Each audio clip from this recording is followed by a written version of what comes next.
السلام علیکم۔ حضرت صہیب رضی اللہ بھی حضرت عمار رضی اللہ کے ساتھ مسلمان ہوئے۔ نبی اکرم صلی اللہ علیہ وسلم حضرت ارقم رضی اللہ صحابی کے مکان پر تشریف فرماتے کہ دونوں حضرات علیحدہ علیحدہ حاضر خدمت ہوئے اور مکان کے دروازے پر دونوں اتفاقیہ اکٹھے ہو گئے۔ ہر ایک نے دوسرے کی غرض معلوم کی تو ایک ہی غرض یعنی اسلام لانا اور حضور صلی اللہ علیہ وسلم کے فیض سے مستفید ہونا دونوں کا مقصود تھا۔ اسلام لائے اور اسلام لانے کے بعد جو اس زمانے میں اس قلیل اور کمزور جماعت کو پیش آتا تھا وہ پیش آیا۔ ہر طرح ستائے گئے، تکلیفیں پہنچائی گئی، آخر تنگ آ کر ہجرت کا ارادہ فرمایا تو کافروں کو یہ چیز بھی گوارا نہ تھی کہ یہ لوگ کسی دوسری ہی جگہ جا کر آرام سے زندگی بسر کر لیں۔ اس لیے جس کسی کی ہجرت کا حال معلوم ہوتا تھا اس کو پکڑنے کی کوشش کرتے تھے کہ تکالیف سے نجات نہ پا سکے۔ چنانچہ ان کا بھی پیچھا کیا گیا اور ایک جماعت ان کو پکڑنے کے لیے گئی۔ انہوں نے اپنا ترکش سنبھالا جس میں تیر تھے اور ان لوگوں سے کہا کہ دیکھو تمہیں معلوم ہے کہ میں تم سب سے زیادہ تیر انداز ہوں، اتنے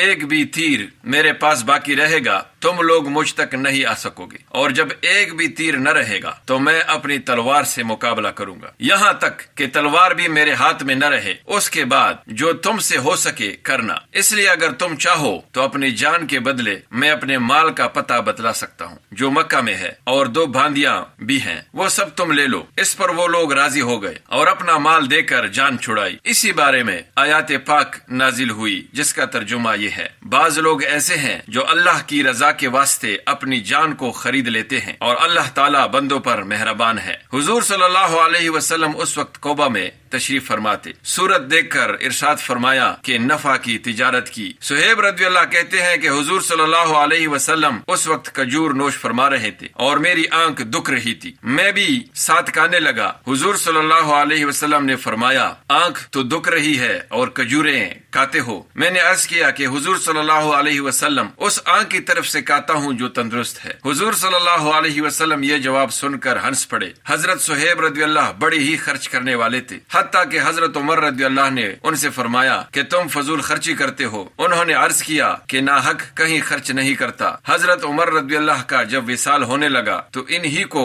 جنازہ کی نماز پڑھانے کی وصیت فرمائی تھی۔ دوستو، اللہ ہمیں رسول اللہ صلی اللہ علیہ وسلم کی سنتوں اور صحابہ کرام کے نقش قدم پر چلنے کی توفیق عطا فرمائے، آمین۔ السلام علیکم ورحمۃ اللہ وبرکاتہ۔